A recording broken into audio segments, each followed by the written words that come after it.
This is a panel discussion which we have on the internationalization of higher education, the EU experience.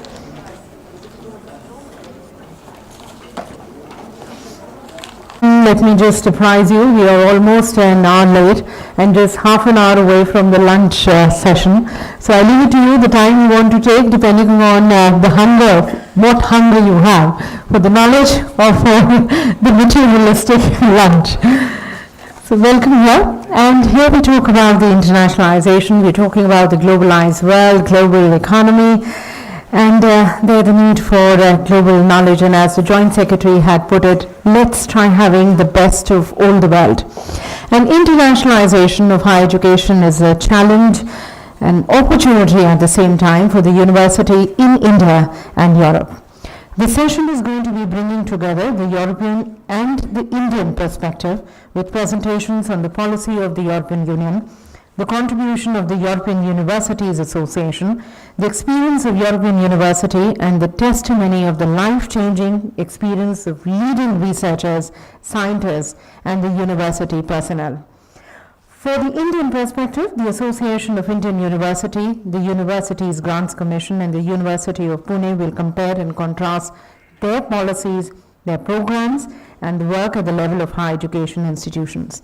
In the session, we'll try deliberating upon the ways the European as well as the Indian experiences can best be shared to the mutual benefit of both. And we're really glad that we have Mr. Cesare Onestini, the Deputy Ambassador of the European Union to India. He's going to be moderating the session. We'll be starting with our keynote address by Ms. Martine Richards, the Director General of EU Education and Culture. And the panel is joining us here on the stage, Dr. Mrs. Pankaj Mittal, the Additional Secretary, University Grants Commission, Professor Furqan Kamar, the Secretary General of the Association of Indian Universities, Professor Dr. W.N. Gade, the Vice Chancellor of the Savitribai Phule Pune University, and Professor Martin Rahia, the Vice President of the European University Association. As we'll conclude, we're going to be also having a vote of thanks, which is going to be by the co-chair of Erasmus Student and Alumni Association, Mr. Pavan Sriram. So as we start, I would like to first request for the keynote address by Ms. Martine Richards, the Director General EU, Education and Culture, and then further I hand over to the moderator for the panel discussion. Shall I? Hello. Does it function? Yeah. Great. Thanks of all. And, since I think you were all in the session early on, I think I will, that's the good news for you, not repeat what I have been saying early on. And so it's not because I'm hungry, but I think we need to keep this maybe a little bit sharper than we could earlier on. So I will just concentrate a little bit on the international side, because that's what we talk about here. So I think it's really important. So maybe a few words about rankings, because that has been addressed early on. And I know that in India, the ranking is very important. This being said, since I'm also working a lot with the OECD and the PISA studies, etc., and the Shanghai ranking, etc., we in Europe are much less interested in the ranking, even though we are. But as I said earlier on, it's not only about what you learn at universities and about the ranking and having the best possible students in all fields, but it's also about learning to learn, and it's also about developing soft skills. And that's why we have a system in Europe whereby we try to have a system which is the EU multi-rank, whereby we think that every university has weaknesses and strengths. And I think it's really important to compare both. And I think we don't have a system whereby one size fits them all. And I think this is really important. I was in Japan a month ago, and when I look at how much those students are being pressed upon, You know, I also, and most of you have kids in the room, do we want kids that are really in the best universities, or do we always want happy kids? And I think this is really a balance which for Europe is very important. And since I've been studying Indian philosophy a little bit, I know it's also important in your place. Talk about Europe and why should we come to Europe and internationalization. I think it's really important that Europe has a different quality of life than Indian. I don't say it's a better quality of life. I think it's a different quality of life. We have a different history, we have a different culture, we have a different geography, we have different traditions. I think talking now about gender balance, I think the role of women, even though it's still not where it should be in Europe, is a little bit different in Europe than it is in India. So I think there also we can learn from each other. And I will ever remember when I was, it was 3 years ago, I was in India with my nephew, and I visited an ashram, because he wanted to celebrate his 18th birthday in an ashram. And when he turned 18, the cook, the lady who was cooking in the ashram, said to him, now you have to make the prana to your aunt. And he was looking at this, you know, what's the, me, prana to my aunt? Because this is not imaginable for a European kid. And, you know, after a few days, suddenly he understood that this was just part of the culture. And so suddenly I saw this 18, 1 meter and 90 centimeters high, making the prana to me. You know, this is just a little detail, but it just shows that when you travel, when you are abroad, you also learn about traditions, and this is really important. The other aspect I wanted to say is about English. English is one of the main languages in India. Till now, we had very little or not enough curricula in English in Europe. This has changed a lot, especially at the level of masters, especially in the field where you are the best, which is biotech, engineering, IT. Most of the universities in Europe now offer English classes in the universities. And I think that's one of the messages I wanted to pass on. We really have opened up. The following message is about, and I said it a little bit this morning, is internalization, oh, that's a difficult one. It's not only about mobility. It's not only about mobility of teachers, of pupils and of students. It's about mobility of teachers. It's about mobility of the directors of the universities. I think we also need to get the leaders of our university to become more mobile. I think how comes that you send your students abroad if you're a little bit afraid of what's going to happen? So I think part of our programs is also to have a system whereby the leaders of the universities, the teachers in the universities can move around, because internationalization also starts from the top. We know that the students are ready to go, but we need the teachers, we need the structures to follow and to be convinced, because otherwise it will not function. And so that's why in the Erasmus program, we also have that kind of mobility that is foreseen. And last but not least, and I was talking about this earlier on, is the capacity building, because we have to learn from each other. One of the presidents of FIC this morning was talking about MOOCs. We all invent MOOCs. I think at some stage we should be able to put the MOOCs together, because what's the point of reinventing the wheel all way long? I think if something functions somewhere in a MOOC, let's try to put together. IT now allows sharing of information online, free of charge, with open data. I think when we talk about big data, let's also use it not only for intelligence, for CA, for FBIs, and for all those things. Let's try to use big data for our youth and try to find ways, with the help of IT people, with nanotechnologies, with artificial intelligence, to find MOOCs where we can take a little bit of this one, a little bit of this one, and we get tailor-made MOOCs for the students, adapted to their needs. I think this is really important. And now just to conclude, because we all know that we are hungry, I think Erasmus is not only about mobility of students. It goes much further. We need cooperation between the academics, between the teachers, between the leaders.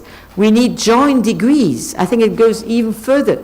Can we arrange joint degrees between India and Europe and produce new curriculums where we can have both sides and the best sides of both, preferably, and not the bad sides, because we all have bad sides. So try to organize joint degrees, try to get the research done together, because there again, I think, you know, more brains will help this world to get better.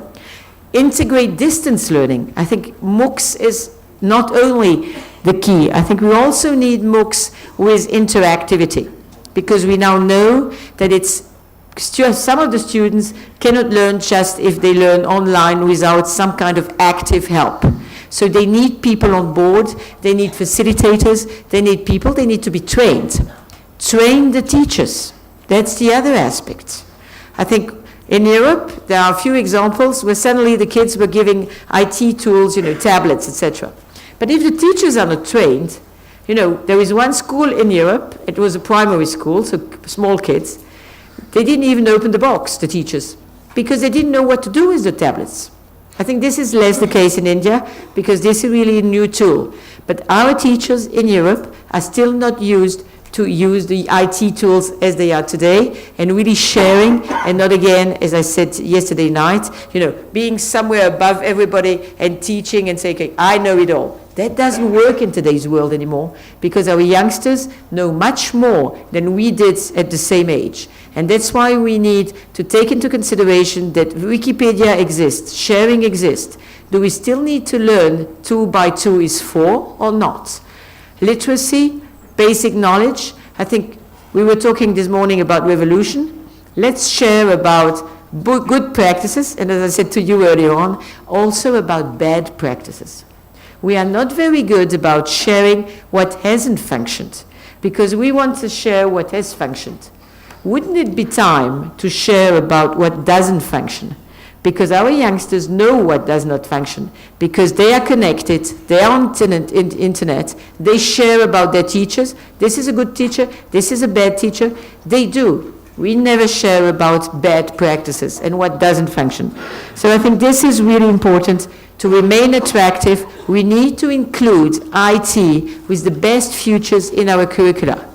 So my last message, and then I will stop. Internationalization is not only about mobility, it's about all the different steps. It's about the political level, we had the minister today, it's about the rectors, the vice rectors of the universities, the deans, we have them today. It's about the students, but it's also about the teachers working together and getting an IT dimension. That's a few thoughts I wanted to share with you today. Thank you so much. Thank you. Well, thank you very much, Madam Reichertz. I think this starts us off on a high note with some ideas that I'm sure other panelists will develop. It is a pleasure and an honor for me to chair this panel. I'm here based in Delhi with the European Union delegation, and usually here in India, the European Union is seen as an economic partner, the first-rate partner of India. As you know, Prime Minister Modi was in March in Brussels for the last EU-India summit to discuss many of these issues. But when it comes to education, that's an area where we see there is growing interest on both sides, and where there is an unlimited potential almost in the ways in which we can cooperate. And I think Director General just offered us some ideas. This panel obviously comes a bit late in the program, so I have an agreement with the panel that they'll try to keep to 10-12 minutes each, and I'll try to help them remember that. I will also therefore limit my comments to the minimum, and in that spirit I would say we have the privilege now to also have here a representative of the University Grants Commission that needs no introduction in India, and for international partners, obviously it's a commission here that has a broad mandate, not simply disbursing grants, which is always a pleasant activity, but also more in the policy area in terms of advising government, in terms of setting standards and providing overall direction to the higher education sector. So it is a great pleasure to have Additional Secretary Amitar with us. Thanks. The floor is yours. Thank you very much. A very good afternoon to all of you. Because we have just 10 minutes with us, so without going into any introductions, I'll straight away go to what UGC is doing to promote internationalization. UGC is, I will talk about 3 levels. One is joint research programs which UGC is having. Second is the GYAN scheme, which is Global Initiative for Academic Network. And third is the recent, only 4 months back, we have issued a regulation on maintenance of standards for promotion of academic collaboration between Indian and foreign universities. Now, first about the joint research programs, UGC is having a lot of research programs which are jointly held with the foreign countries like USA, UK, Israel, Norway, New Zealand, Germany, Hungary, Australia and others. And here also we have 2 types of programs. One is fellowships, scholarships and exchange programs, and other are joint research programs which are at the institutional level. When we talk of fellowships, we have about 5 programs. One is Raman Fellowship for Postdoctoral Research in USA, and where the Indian students are going for research after PhD level for postdoctoral research. And last year, that is in 2015-16, we sent about 183 candidates from India to USA. Second is Commonwealth Medical Fellowship, that is for medical graduates, the teachers, faculty in the medical colleges and universities in India, they are going to UK. And last year, 10 fellowships were offered under this scheme by the UK government.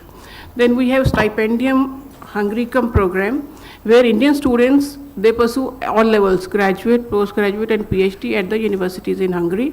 And the numbers is good because 2015 we sent 133 scholars, 2016 167 scholars. Similarly, Hungary scholars are also coming to India for pursuing studies in Indian universities.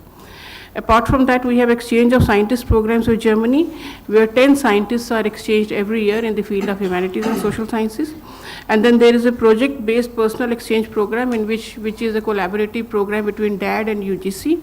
And in this also there is a partnership for the subjects of humanities and social sciences. Apart from these 5 fellowship programs, we have about 6 joint research proposals. One is UGC-UKRI thematic partnership, which was started in 2006, and this was to enhance educational link between India and UK, and British Council is participating in it, and 2014-15, 10 joint research programs between India and UK were awarded. Apart from that, we have Indo-US 21st Century Knowledge Initiative, which was announced in 2009, and so far 20 Indian and 20 US projects have been undertaken under this project. Then we have Indo-New Zealand research projects. Again, 7 projects were undertaken last year. Indo-Israel Joint Research Program, in which research cooperation between Israeli and Indian scientists is there. 11 proposals were approved last year. Indian-Norway Cooperation Program, which is for enhancing higher education links between India and Norway, and 13 projects were selected last year.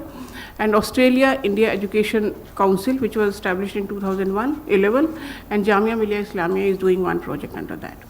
Apart from that, because we are talking a lot about the MOOCs, I am happy to inform you that India has recently issued regulations on MOOCs, wherein the MOOCs courses which will be offered on SWAYAM platform, which is being made by MHRD, the courses offered on that SWAYAM platform will count for degree requirements. Like suppose I am doing MSc Physics from a university in which quantum physics is not a very good teacher is not there in my university.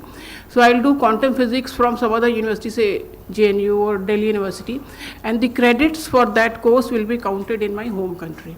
So for most of the countries, MOOCs is done as a certificate program, but credit counting is rarely done. So this is for the first time that UGC has made a regulation for giving credit recognition for the MOOCs courses all over the world. I mean, any person can do, but if it is on the SWAYAM platform, it will be counted for credit. Right now it is SWAYAM platform, maybe in times to come we'll go to the other platforms also. Apart from that, not at UGC level, but a very interesting concept which is now emerging is WhatsApp courses. I did 2-3 WhatsApp courses. One was on WhatsApp for educators, one was on time management, one was on financial acumen, which are just 1-week courses in which in the morning the group I am talking about, WhatsApp group, it was started by one Dr. M.M. Pant, he was a Pro-Vice Chancellor at IGNOU. And that group has around 250 people from 28 countries. And they are doing this WhatsApp course just as a additional course, as a like in the morning, afternoon and evening, some lessons are delivered, and the whole day the discussions are held on those courses. So this is a very novel way of internationalization which costs nothing and which can be started by anybody at individual level. No recognitions of UGC required of any time. Then second we have is GYAN, which is Global Initiative for Academic Network. The scheme was started last year, in which the foreign experts are invited to Indian universities, and the participating institutions from Indian side are all universities, IITs, IIMs, NITs, ISERs, and some select state universities, all central universities, but select state universities which are having A grade from the NAC. So they invite foreign experts in different areas who conduct 1 week or 2 weeks courses, and we are giving a good remuneration to the foreign experts, about $8,000 for 1 week course and $12,000 for the 2 weeks course. So anybody present here who is wanting to do a course in an Indian university, they can go to the GYAN site and register as a foreign scholar who is ready to come to India, and the Indian universities can also go there and then sort of find out what type of people are available who can come and teach courses in India. And in the last year itself, it is heartening to know that out of 1238 proposals which we received, about 784 were approved, and about half of them are already over. I mean, the visits are over, the courses are conducted, and rest are going on, which will be finished by December 2017. The scheme was stopped in between, but now the scheme has been reopened from 1st November onwards.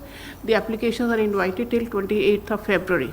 So anybody wanting to apply under the GYAN scheme, they can apply.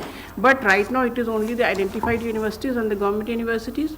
With regard to private university, last year also we spoke about the GYAN proposal in the same FICCI summit, and many private universities showed the interest for participating in the GYAN. The message has been passed on to MHRD, who is running this program, and maybe they are considering whether the private universities can be included in this program. One more thing which UGC did is, we made regulation on promotion and maintenance of standards of academic collaboration between India and foreign educational institutions. The regulation was made only 4 months back, that was on 11th of July 2016. UGC is developing a portal for inviting the applications, but the main features of the regulation I want to share with all of you. Like, if a foreign education institution, if they want to be a partner with the Indian education institution, the only 2 conditions have to be satisfied. One is it should be accredited by the home country, and if it is a threshold accreditation, it should be threshold, and if it is a grade accreditation, it should be the highest grade by the foreign university, and they should have some operative arrangement in India through the educational institutions. For the Indian counterparts, whatever the requirements are, first they should be accredited with at least A grade by accrediting agency. It could be in India right now we have only 2. One is NAC and one is NBA. So A grade accreditation is required. Second, they should have a standing of at least 6 years. So experience of 6 years, or alternatively 2 batches should have been passed out. So if that is whatever is earlier, so if this has been satisfied, they have a grade, and they have a academic infrastructure which is as per our statutory councils. In India we have many professional statutory councils like AICT, Medical Council of India, Dental Council of India. So all these councils, they are specifying what is the minimum academic infrastructure required if you want to run a program in their subject like engineering or medicine or dental. So if you have the academic structure, academic infrastructure as per the recommendations of these councils, and then if it is a college, in case of a university they can straight away go, but if it is a college, they should have the approval of the affiliating universities. So if these 4 conditions are satisfied, the Indian university can go in for the partnership, and the procedure is very simple, that they will apply on the portal, and then we have devised the timelines also, because in India it is normally said that once you give the proposal, you don't know when the decision will be taken. But here the timelines have been given. Within 30 days, if there is some maybe deficiency in the proposal, that will be informed to the applicant, and within 60 days the proposal will be either approved or rejected, and after that any institution can go in for academic collaborations. And somebody may say that already academic collaborations are being done, then why this regulation is there? This is basically for maintaining the standards. We saw to it that there were many collaborations which were between substandard institutions, and many of the foreign countries do not know which is a good university in India. So just to maintain the standard of these collaborations, we have made these regulations. So these are the ways in which UGC is promoting internationalization. I am sure there will be many more ways from our panel experts. Thank you. Thank you so much. This is an exemplary timekeeping, but also thanks for giving us a lot of examples that I think will help other speakers also bring in their views. I've noted the idea of a WhatsApp course. I've never heard it before, so I'll definitely look it up. Our next speaker is Professor Furkan Kamar, who's the Secretary General of the Association of Indian Universities. He has a distinguished career both as a professor, as a manager of establishments, but also as a keen internationalist, and he's a friend also of our efforts to open up more opportunities for Indian universities with Europe. So we also take this opportunity to thank him, and the floor is yours.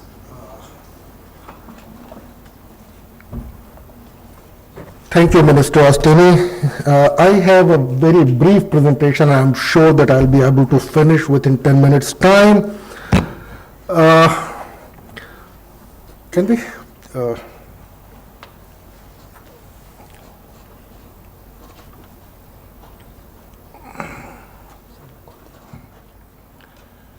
इसको कुछ ऐसा कर देंगे पढ़ भी सकते हैं।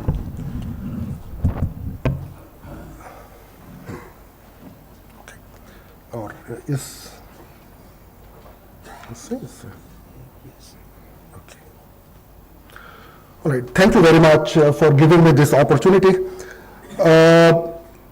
Given the subject that we are discussing in this panel discussion, I thought that from the Association of Indian Universities side, let us share the way we understand internationalization and what are the different perspectives, because it is based on our understanding that the discussion takes place in our country. The idea and my job for this slide has been made easy by the keynote presentation, rather in 2 slides by the Director General UNESCO. First of all, internationalization is not a new idea as we are often given to believe. It's an age-old tradition. Scholars, students have been traveling great lengths to seek knowledge, sometimes to seek wisdom, quite often to seek truth. So that has been happening. But the new age internationalization is guided by many motivation, and that gives rise to many kinds of different apprehensions, and therefore some kind of a clarification would be needed at every time the discussion takes place.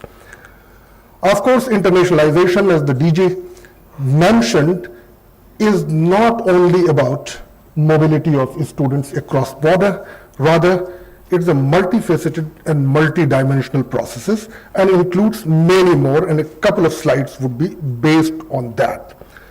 And given this multidimensionality, people see what they want to see, and there again creates difficulties. Now, what we see is dependent on our perspective. And the first perspective that we see is from that point of view of those countries which are passing through PMS. And please do not misunderstand me. I only mean passing through the post-massification scenario in higher education. Passing any value judgment, I'm just presenting that this is one perspective. The second perspective is that those nations which are still struggling with their teenage trouble, India and China, India in particular, our demographics is such that there is a huge demand for higher education. We are not able to meet all the demands for all kinds of higher education. Our population is rising, and we are caught in this trilemma of balancing education as a market. We do not speak in terms of export and import. We do not talk about education as a service. Rather, internationalization is about working together for a better and shared future for the countries, for the world, which are collaborating.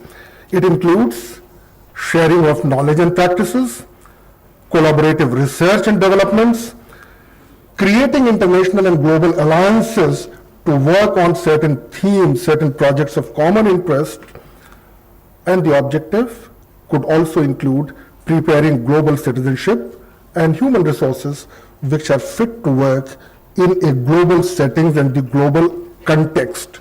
They see internationalization as an instrument, as a driver for change. And I'm very happy for the past 2 years I've been working very closely with the European Union, trying to bring them together with the Indian partner institutions. And this is the kind of perspective which the European Union has. And there lies the commonality where I find it easy from the Association of Indian Universities to connect with my member universities. In fact, we at the Association of Indian Universities have taken a position that we will neither support nor be partner in marketing of any program, like particularly dealing with the attraction or recruiting students. Now, given these perspectives, your motivation for internationalization could be different. If you belong to perspective 1, perspective 2, or enlightened perspective, so there could be a motivation that you are seeking only to maximize your revenue, charging differential fees, having massive marketing communication drive to attract students. That is one model, one motivation. Other motivation could be the pride seeking, going global, setting up campuses, hunting talents wherever they are available. Some might call it as poaching, because if the talent is limited and everybody tries to hunt, then one benefits at the cost of the other. Of course, the market plays a very important role, but then there are two factors, and the most sustainable internationalization has happened when the motivation is that you intend to promote quality, that you intend to enhance excellence. You see internationalization as an instrument whereby you bring in diverse culture, diverse set of people together. Of course, all oriented around merit. You do not compromise on merit, and then that process of internationalization happens, and that is most sustainable instruments. And therefore, an institution has a choice of a wide variety of options. Dr. Mittal made my job very easy because she highlighted some of the things which India is doing. She was mostly talking about mobility of a student, whereby you are encouraging talent to go and study elsewhere outside, supported by government. But this also includes mobility of a student for the revenue sake. Earlier it was only the physical mobility, but now, as there were mentions and references, that virtual mobility is also becoming common, and technology is supporting this virtual mobility, so MOOCs, and so having international courseware access, exposure, without even leaving the boundaries of your nation.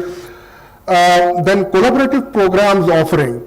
I think if I understood Dr. Mittal correctly, she said that now the UGC has come up with this guideline of the academic collaboration, but if I understand correctly, this guideline is when the two institutions collaborate in such an arrangement where people are taught here and the degrees are awarded outside. The rest of the kinds of collaboration would perhaps be permissible even without seeking any approval. So if I am wrong in my understanding, kindly clarify at the end, because that has been the communication that we have been sending.